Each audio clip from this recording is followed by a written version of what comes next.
What's up guys, welcome to Daily Dose of Reddit. This is your host, Zach, and today's subreddit is r/IDontWorkHereLady.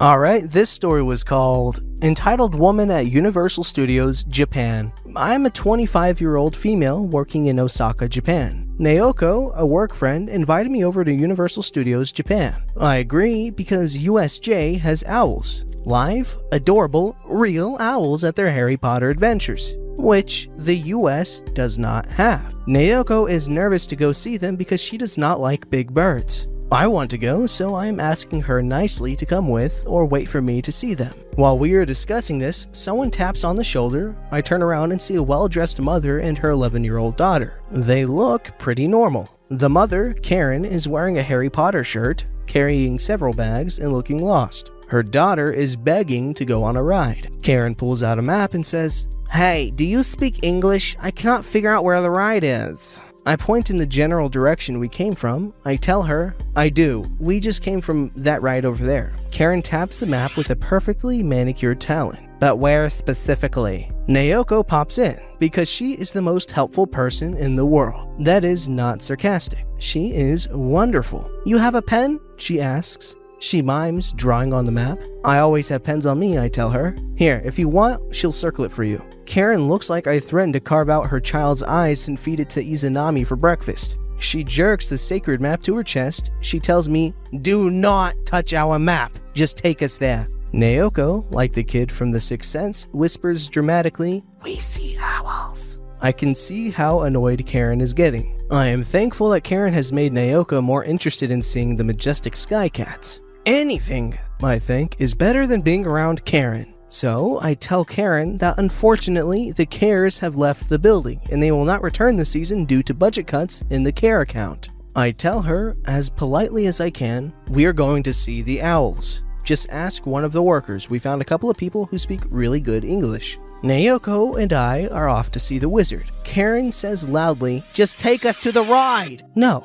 we have to go now. "My daughter is going to be really upset if we don't go to the ride before closing." Talk to an employee, ma'am. I'm not a tour guide. "But you're American." "So, I live here now." "So you should help me." "No thanks. Have a nice day." Karen then turns to her daughter and tells her that I am not going to show them where the ride is, so they won't be able to do it before Daddy finds them. This 11-year-old girl proceeds to fall onto the ground and start sobbing. "Don't you make a scene!" So this girl is throwing an absolutely silent fit, pounding the ground with her hands, all while not making any noise. Naoko and I decide we are going to leave. Karen is just standing there while we leave, telling her daughter we ruined the day, instead of, asking the super bilingual employees. It was so weird. Now that is a funny bit of imagery. Imagine an 11-year-old girl having a silent tantrum on the ground while the mother is freaking out at her. Ah, man, these international tourist Karens are a special kind of stupid.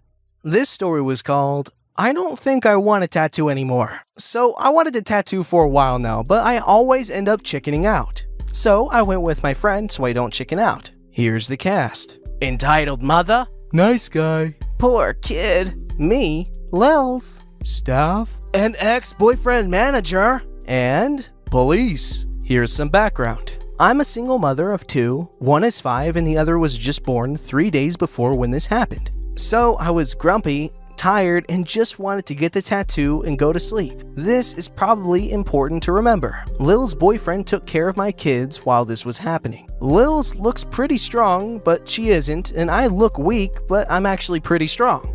Also, Lil's is about 6'8", and I'm 4'3". Now to the story. So I went to the public tattoo place with my friend. When we went in, we only saw 3 people. Nice guy, poor kid, and entitled mom. So we tried to sit down, but before we could, entitled mom puts her bags on the only 2 seats left. I thought she didn't notice us, so I asked her to move them, but nope. Here's the conversation. "Can you move the bags, please?" "Don't worry. I'll move them when the customers come in." I was confused, but I knew where this was going from watching Reddit videos. But we are customers. The entitled mom looked around in one of her bags and brought out some food. "Here, sweetie, want a sandwich?" "Mom, can you move your bags? The tall people want to sit down." "Sweetie, they are employees, but if they just want to stand there, I think they'll get fired." Lils began moving the bags herself because she just wants to sit and wait. How dare you! I'm telling your manager! She walks off into the staff-only room with the poor kid. The nice guy, nearly laughing his head off, "Well, some people, am I right?"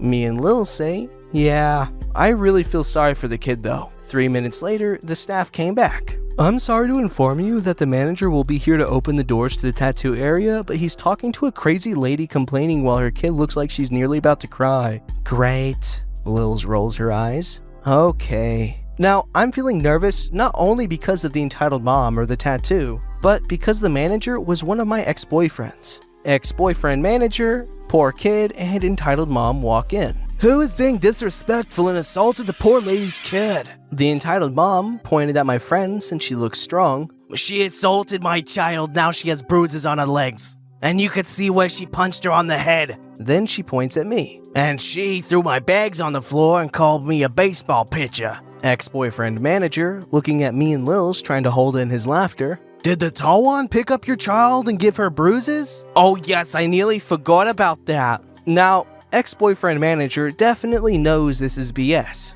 "Well, unless Lils has been going to the gym every day and is drunk, then this is worse than when you said that my brother kicked your child and ran off." His brother being disabled and having mental problems. The entitled mom is now red with anger. "I command you to fire them." "Well, you're fired, entitled mom." "But I don't work here." "Exactly, they don't work here either." By this point, nice guy, me, and Lils are all standing up, nearly laughing our butts off. The entitled mom then pushes me onto the ground where I hit my head on the wall and faint. The rest I knew from nice guy, ex-boyfriend manager, and Lils who informed me the rest. Poor kid says, "Mommy, stop!" Now, she's crying her eyes out and runs up to me and Lils and hides behind Lils and checks if I'm okay. "Come here, you little brat!" She tries to push Lils to get to poor kid. "Not so fast." He gets pushed, but he's still standing. "You're not hurting anyone else."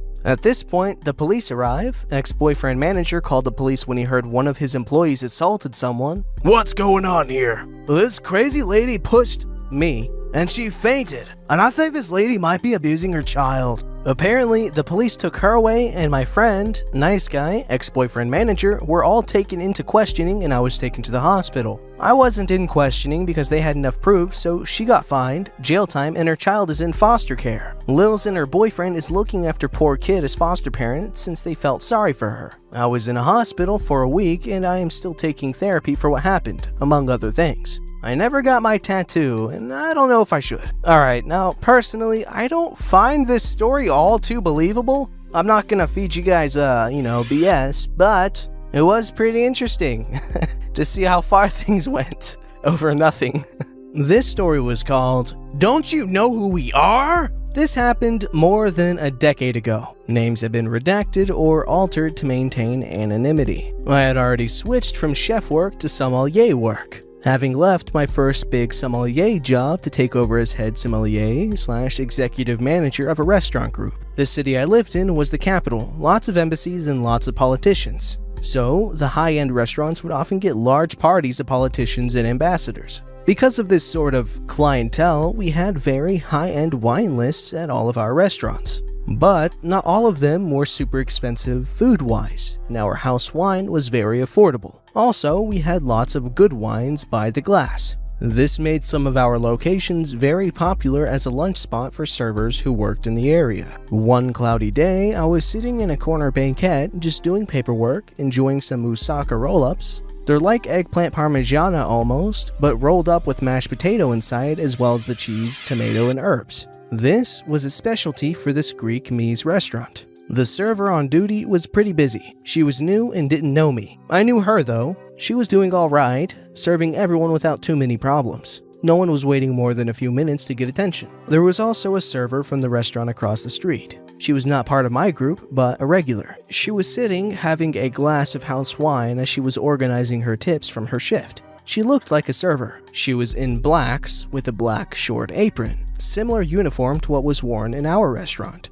In walks a bunch of people, a group of 6. I recognized one of them as an ambassador's aide, didn't recognize the others. They were 4 guys and 2 women, one of whom had the classic Karen hairdo. They don't wait at the front where the sign says to wait to be seated. They walk right into the dining room, push 2 tables together, and grab extra chairs. They're sitting, sprawling, taking up lots of room in the middle of the dining room, talking loudly about how this place has a great wine list. One of them says he's gonna order. They have now been in the restaurant for less than 2 minutes total. The server on duty can't see them from the corner where they do their side duties. She had been in the back, serving the VIP room. At this point, the group is already starting to complain that they haven't been served yet, which is when they notice the server from the other restaurant who is just enjoying her glass of wine. The ambassador's aide, substantially louder than necessary, says, "Hey you! You can't drink on the job! Why haven't you taken our order yet?" Karen hairdo says, not at all under her breath, "I can't believe how unprofessional that girl is." Then to the girl, "We'll have you fired for this! Do you know who we are?" "This is an outrage!" "Oh, sorry, I don't work here. I work at a different restaurant. I'm sure a server will be here to take your order soon." "Don't you give us that BS, you lazy good-for-nothing."